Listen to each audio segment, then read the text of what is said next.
The broadcast is now starting. All attendees are in listen-only mode.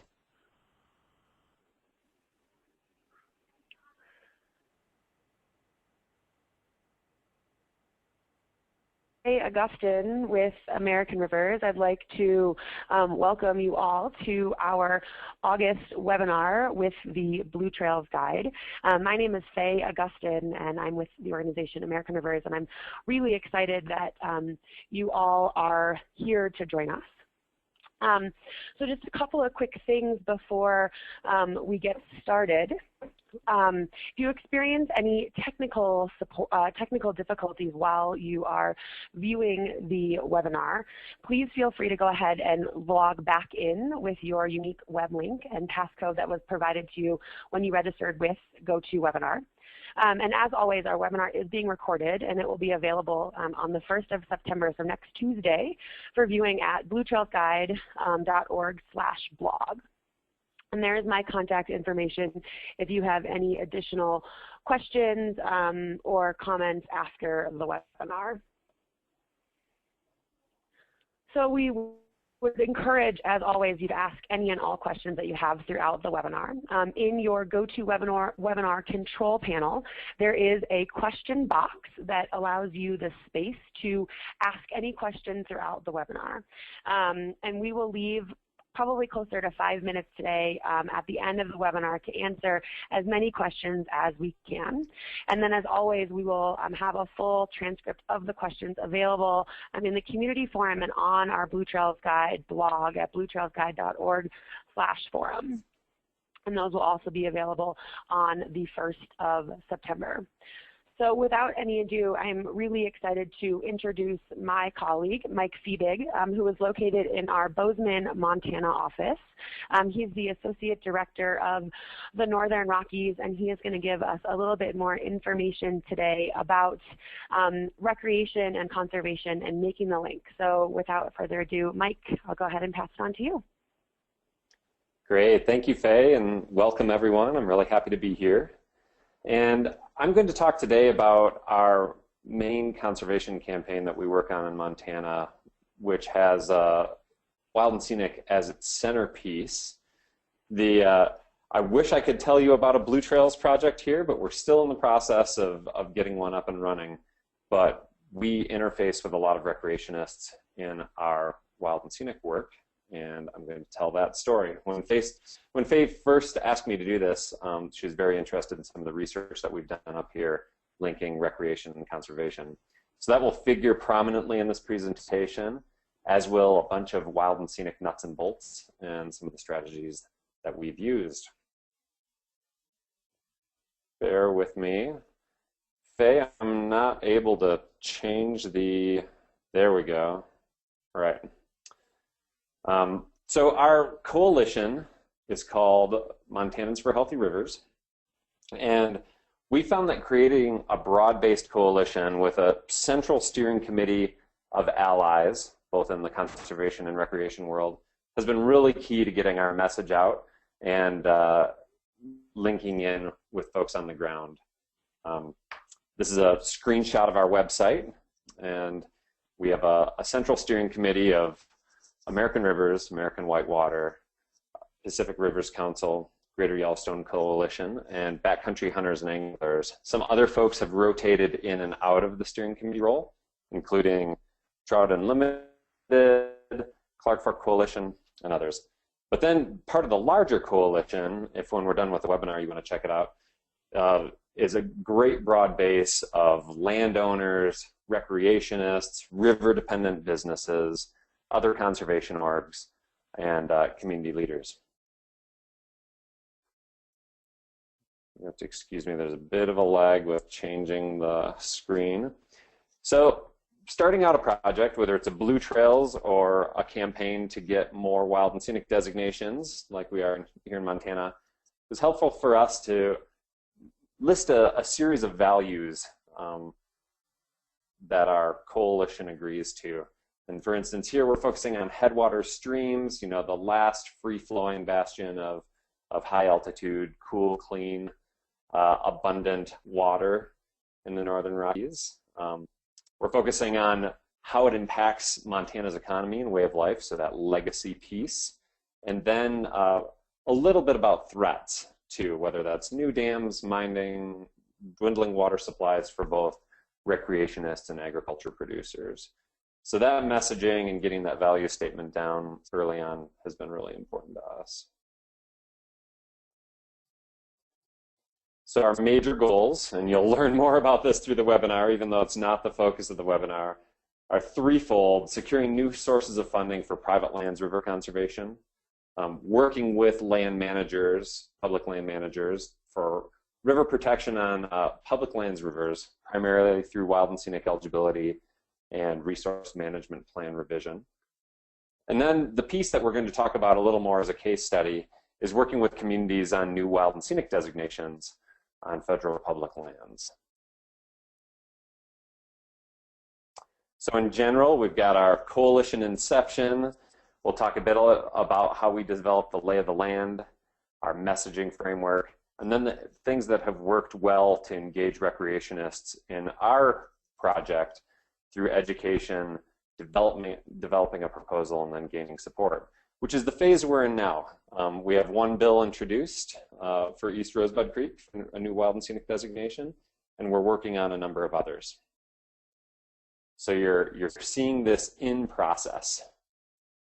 So for us, engaging recreationists on the ground has been a really concerted strategy to start with our allies and our leaders. So for us here in Montana, that has been the angling community, the whitewater raft community, the outdoor recreation community focused on families and healthy kids outdoors, and then river-dependent businesses, or folks that are in businesses that may not be river-dependent, but are river recreationists themselves. So recreation has played a key role in what we're doing, and for us, it's been really amazing to see how rivers and river recreation branches off into areas you might not think of originally. So of course, angling is a big river community, but so are hunters. A lot of the hunting in Montana takes place in river corridors, and our species spend a lot of their time down in river community or in the river corridor. And likewise, the healthcare community has been very into this due to recreation, healthy lifestyles, and clean water, of course. So from there, we went into gathering data, and we did this in a lot of ways to determine the lay of the land in Montana. We hosted a science workshop in conjunction with the Flathead Biological Station to really get our hands on the science. So in our case, what streams have threatened or endangered species like bull trout or west slope cutthroat trout? What streams are being compromised? Which pieces of the equation in Montana were threatened by dams, diversions, warm water, low flows, things of that nature. We also held 2 private lands river conservation workshops with partners like the Land Trust community, the lands community in our federal agencies, Natural Resources Conservation Service, Army Corps of Engineers, folks like that, folks that work a lot with private landowners on river issues to really find out what the major needs that they had and the major challenges, and how our broad-based coalition could help sort those out. And then we had a series of public meetings early on too. That's what's in the photo here. Community river forums in key communities around the state of Montana. So that's Billings, Missoula, Bozeman, Whitefish, Kalispell, to really get an idea of what rivers people want to see protected and why. What do they value about those rivers? So doing our homework. Then we did a bunch of data mining from partners here and there, whether that's Headwaters Economics, Outdoor Industry Association, Department of Agriculture. And this has given us a lot of great talking points to expand our business coalition. So for instance, services-related industries account for 67% of Montana's economy. And when you talk to most economists, they credit Montana's natural resource values, primarily recreational amenities, for that demand, for the growth in services industries. And Headwaters Economics describes services industries in a much broader stroke than folks might be used to. So services are anything from the surgeon you see to fix your wounded ankle, to the lawyer that does your business paperwork, to your accountant, and of course, the folks that are making espresso and fixing roads and doing all sorts of things. So it's providing goods and services to other folks in your community in a broad way. And that's the largest piece of Montana's economy these days, which is interesting, you know, for us, because of our ranching culture and our agricultural history. You would have thought it might have been that, but services is where it's at now. There's some great work that Headwaters, if you haven't looked yet at some of their studies, check out Headwaters Economics, because they've done this work for the western United States, not just Montana. But counties with significant federal lands have grown 4 times faster than those without. There's also some great data showing that pay and economic vibrance and individual community growth is much more significant when it's attached to federal public lands, and it's even more significant when it's attached to protected public lands. And in the case of a blue trail or, you know, a significant water trail that's voluntary, that's not an administrative protection, I can imagine, we haven't seen that data yet, but I can imagine it'd be close to the same. People love recreating outdoors, and that really is an economic generator. Montana's outdoor rec economy, just alone, isolated, it's $5.8 billion and 64,000 jobs. And then, of course, the agricultural economy, which is such a piece of our history and our legacy here in Montana, is $4.6 billion and 40,000 jobs, and also very much dependent on rivers, clean, cool, abundant, flowing water to support their water rights. So that has been a big part of our messaging here too. Not just focusing on recreation, but focusing on the traditional agricultural community in Montana as well. So in order to both ground truth some of what we were hearing from Montanans firsthand and to dig some more data, in spring of 2014, we conducted a bipartisan Montana voter survey for river protection. And we used a bipartisan team that had a statistically significant sampling across Montanans, and they came up with some really great results.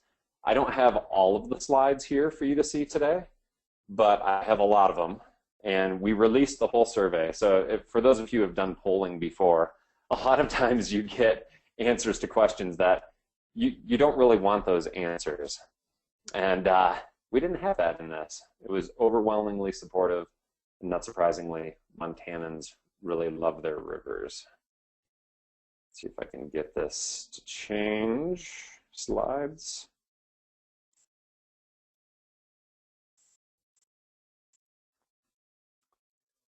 Got a little bit of a lag time on the webinar, bear with me. So our first slide, we tried to focus on Montanans' love for the outdoors, the values that they see. So a whopping 67% of Montanans have recreated on rivers in the past year at the time.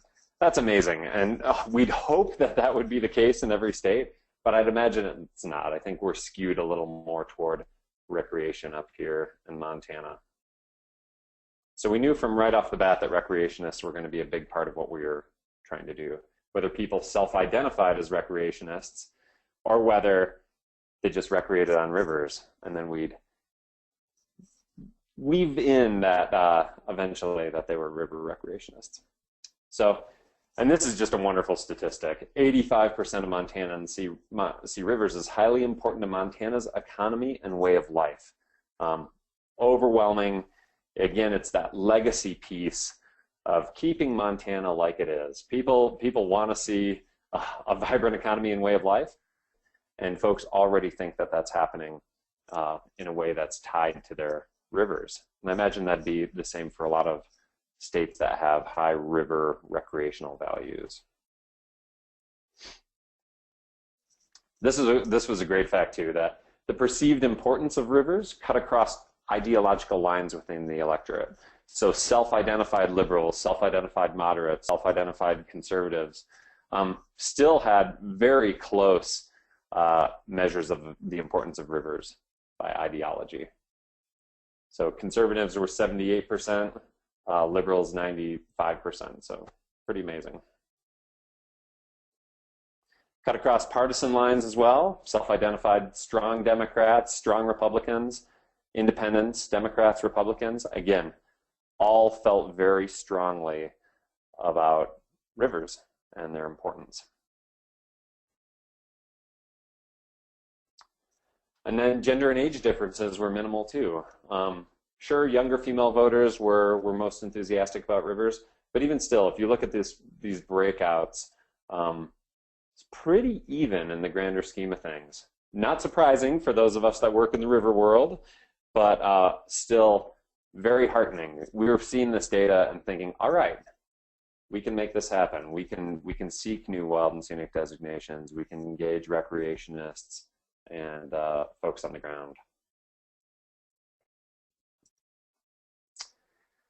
So this was really interesting. Montanans saw invasive species and out-of-state water diversions as the top threats to rivers. A little bit of background, we had just south of here, is actually in Wyoming a couple of years ago, right about the time of this poll. There was a large water diversion, trans-basin diversion proposed by a developer in Colorado named Aaron Millian to pipe water from the Upper Green in Wyoming across the Front Range of the Rockies and to Fort Collins, Colorado. So that was right on people's mind, and that fires people up, you know, when we can engage Montanans of all stripes, whether they're recreationists or agricultural producers, in using a tool like the Wild and Scenic Rivers Act to keep Montanans water for Montanans. They're very positive. And then you can see on here too, droughts and floods associated with climate change were a big concern, riverside development, you know, dewatering of rivers, energy development. But interestingly, you know, our biggest, most public fights at the time in Montana for threats to rivers were new dams. There were microhydro proposals on wild and scenic eligible rivers, and that one came down at the bottom of the list of threats. This is a great stat. Close to 3/4 of Montanans said that we should maintain strong protections for rivers. Again, tapping that piece that they're essential to our economy and way of life, to keep them clean and healthy. 71% is a wonderful stat. Only 22% of Montanans said that there were too many protections. 3/4 of Montanans, oops, having some slide issues here. Just a minute, until that switches back. 3/4 of Montanans also support the Wild and Scenic Rivers Act, so kind of either self-identified as strongly support or somewhat support. It's great to see 75% of Montanans thinking that. We were pretty careful with our pollster. We had a Republican pollster, self-identified Republican pollster, self-identified Democratic pollsters working in tandem on this to try not to push poll our data, but we also wanted to get enough information out there that folks could be answering these questions in an educated way. So if you look at the question above, you know, we had to put in there without affecting property rights, private property rights. So we were trying to educate folks about the Wild and Scenic Rivers Act. At the same time, we're trying to gauge their opinion of it, which is a dicey thing when a lot of your electorate doesn't really know much about what you're asking. So if you're looking at blue trails and water trails in the rural West, I'm sure that's the case too. There's a bunch of education that needs to go along with some of your support. I was telling someone at a public meeting the other day that of course I'd be skeptical of something that I didn't understand and that I'd never heard of before. So we're trying to both change that at the same time we're trying to gauge people's interest, which is challenging. So support was still 2-to-1 even among conservative voters. And this one was interesting that we could use with our elected candidates. 2/3 of voters would view a candidate for federal office more favorably if he or she supported increased protections in Montana's rivers. It's a fun question to throw in there. We didn't know how it'd turn out. It turned out in our favor. And this again kind of across self-identified ideology, political ideology. So then what do we do with that information? We start telling our story. And part of that story, and you're going to learn a bit about the Wild and Scenic Rivers Act if you're not familiar with it throughout this, was the history of the Wild and Scenic Act. Those folks in the photo are John and Frank Craighead, eminent, well-respected bear biologists in Montana. And this photo in the background is a picture of the Wild and Scenic Middle Fork of the Flathead River, and specifically Spruce Park, where a dam was proposed in the 50s. Those two gentlemen, and more notably John, proposed the idea of the Wild and Scenic Rivers Act for the very first time at Montana State University. So digging into pieces of history like that are really important for Montanans, and I'm sure a lot of other conservative areas too. For us, new wild and scenic designations, which we haven't had in 40 years here in Montana, is about bringing the Wild and Scenic Rivers Act home rather than bringing something new to Montana. And I think it can be the same for recreational-based volunteer water trails like blue trails too. You're doing something that is already part of the culture rather than bringing something new in. We developed a lot of information to teach the details. So this is a frequently asked questions document. Montanans weren't familiar with the Wild and Scenic Rivers Act. They're probably not going to be familiar with a lot of the other conservation initiatives that we have too. But if we go slowly and bring folks along, they end up being very supportive once they understand what it is. So part of that has been the next series of slides, which I'll go through quickly. They're about the Wild and Scenic Rivers Act. We've always been really careful to say the main three things that the Act does, which is preserve free-flowing character. That's a micro hydro dam on there. Maintain or enhance water quality. And protect outstandingly remarkable values that are unique to each river, like scenery, fisheries, wildlife. And of course, that's a photo of the Smith River in Montana, which is threatened by a large copper mine in its headwaters right now. And then the next slide, we've been really careful to say, I think it's the next 4 slides, what it does not do too. Doesn't affect existing water rights for interstate water compacts. Doesn't affect motorized activities unless they harm those outstandingly remarkable values. That's the main salmon river, which has been wild and scenic since the early 80s and has jet boating on it. Doesn't affect public or private access. And it doesn't affect fishing and hunting regulations, which are still reserved for the state. So this is these pertinent negatives. We didn't start out doing that. We wanted to be very values-based and positive, but these pertinent negatives really started relaxing folks as we talked to them. These were the questions that we heard most often. What about my private property? What about my access? What about my water? And what about fishing and hunting? And what about my motorized vehicles? So now we just address them in our materials, and you may have to in yours as well. The other thing we've worked really hard on is to create compelling imagery and messaging. We want folks to be able to see themselves in the project, to see what they do. We want it to be very inclusive. So, and that I think that's just a great rule of thumb. You know, sometimes in the conservation world, we can get into the too many pretty pictures without people or without people's normal uses in them, and folks get skeptical. They'd like to see themselves, their families, their activities, their preferred way of recreating or working within your plan moving forward. Then we've gotten really creative with some of our imagery too. This is a cartogram of wild and scenic river miles, states sized according to their wild and scenic river miles. As you can see, Montana up in there is about the same size as New Jersey and Pennsylvania, when a lot of our folks surrounding Montana have designated a bunch of wild and scenic rivers in recent years, most recently in 2009 with Idaho and Wyoming. And then, of course, Utah a little farther to the south, too. So that really engages people's points of pride in Montana, as well as their competitiveness with the states surrounding us. You know, if Idaho and Wyoming can do it, why can't we? And then we've held a lot of meetings. This is a business owner meeting in Missoula for recreation-dependent businesses.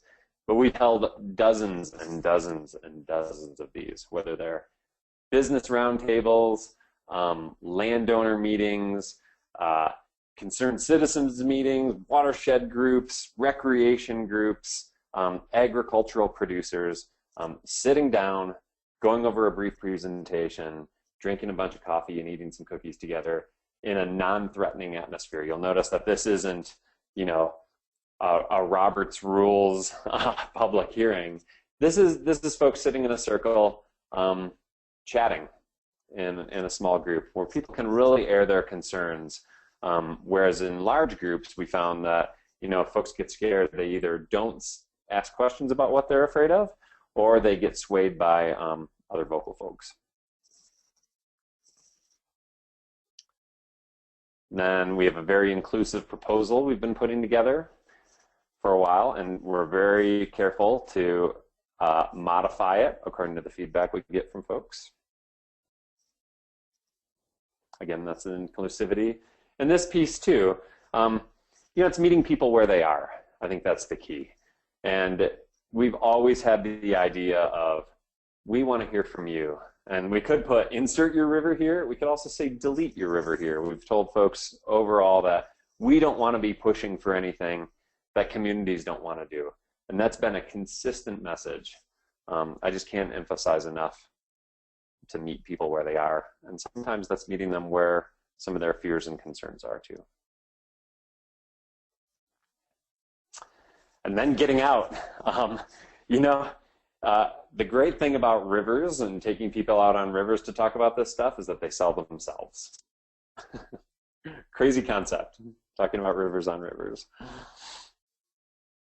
We've been very fortunate to have a number of fun events, both floats with folks, and then showing films like this. You know, who can argue with some films and locally brewed beer? You know, our message is clean, healthy rivers create really good beer. And we've had a lot of local breweries that have been really interested in hosting events for us. That's just part of making folks comfortable and again, making conservation fun. If conservation's fun, if it's about preserving things the way that they are and engaging recreationists and anglers and, you know, agricultural producers in what they want, people become very comfortable with it. And we've had great support. And for us, that means hopefully to pass new wild and scenic legislation in our case. But in your case, if you're working on recreation-based trails, whether it's a blue trail or a water trail or other projects, hopefully for you, that's a successful trail.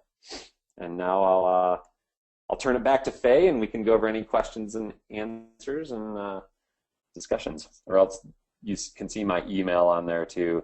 Please feel free to get in touch with me if you'd like to talk about any of this at any time after the webinar too. Thanks. Awesome. Thank you so much, Mike, for that really interesting and helpful webinar. I always learn new things after looking through that survey. So thanks again for taking the time. So at this point, we'll go ahead.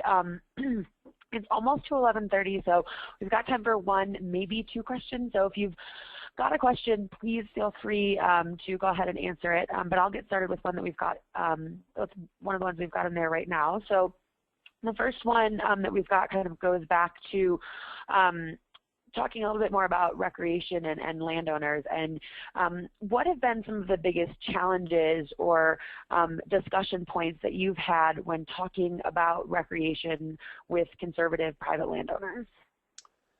Yeah, thanks, Faye. That's a great question. And I think for us, there's this concern and this overriding tension with recreation along rivers that, folks may be recreationists. They love recreating on the river, but they also love peace and quiet and solitude, and they like engaging with the rivers on their own terms. So for private landowners, it's been concerns about noise, concerns about increased pollution or trash, and concerns about drawing more people to the river when they like it as it is.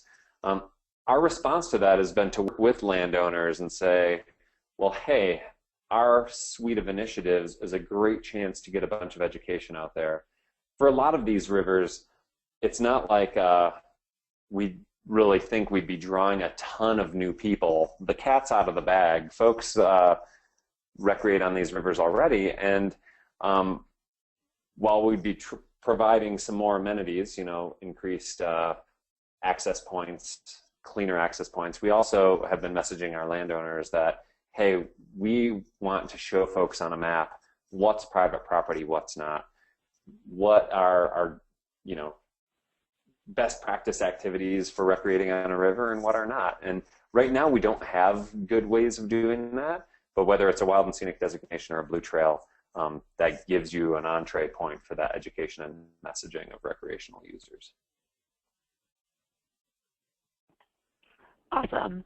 Thank you so much, Mike. So looking that it's after, a little bit after 11:30, I want to respect the half-hour time mark. But I did just want to kind of do one last little piece here. So we are in the process of getting feedback from our participants, like all of you on the webinar, about our webinar series and our Blue Trails Guide in general. So if there is a specific topic that you want to learn more about, or a tool or a resource that you feel like you have that would be helpful for members of this community, please let us know. We would love to showcase the really great work that all of you are doing. So you can either reach out directly to me, or you can fill out our survey that we've got on here, and that survey will be coming along, that link to the survey will be coming along with the follow-up email. So as a reminder, this webinar was recorded, so we will have it available to all of you by next Tuesday, in addition to